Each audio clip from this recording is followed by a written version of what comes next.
நான் சொல்றேன், இந்த 45 வயசுக்குள்ளார ஒரு 50 வயசுக்குள்ளார இருக்கிற பெண்கள் நீங்க மாலை போட்டீங்கன்னா, நீங்க மாலை போடுங்க. இதுக்கான பின் விளைவுகள் நான் சொல்லிடுறேன். அதுக்கப்புறமா நீங்க உணர்ந்ததுக்கு அப்புறமா நீங்க புரிஞ்சுக்கீங்க.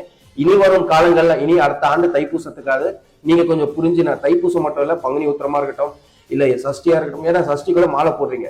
எல்லாத்துக்கும் நான் ஒரு காணொலி நான் சொல்லிடுறேன். ஃபர்ஸ்ட் உங்க பினான்சியல் ரீதியா உங்களுக்கு பாதிக்கும். குடும்பத்துல பணவரவு உங்களுக்கு மிகப்பெரிய ஒரு விஷயத்துல நீங்க தடுமாறி போவீங்க.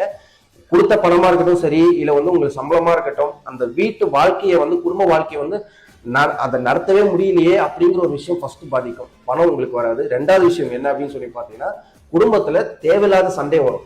நான் சண்டையே போடலையே, பக்கத்து வீட்டுக்கார சண்டை போடுறா, ஏத்துட்டுக்கார சண்டை போடுறான்னா இது உங்களுக்கு மன நிம்மதி கெடும்.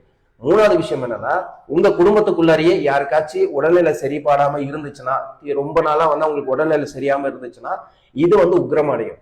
இந்த 3 விஷயத்துல உங்களுக்கு நீண்ட நாளா உங்களுக்கு பிரச்சனை கண்டிப்பா தொடர்ந்துகிட்டே இருக்கும்.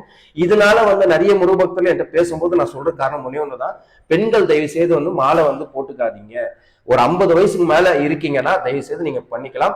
அதுக்குள்ளார இருக்கிற வயசுல நீங்க மாலை போட்டீங்கன்னா அது மிகப்பெரிய ஒரு தவறு. இதுதான் அதுக்கான ரீசன். இதுக்கப்புறம் நீங்க புரிஞ்சு நம்ம பக்தி இருக்குது, பக்தி இருக்கு, நான் பக்தி நான் தப்பு சொல்லல. மாலை போடாம நீங்க விரதம் இருங்க.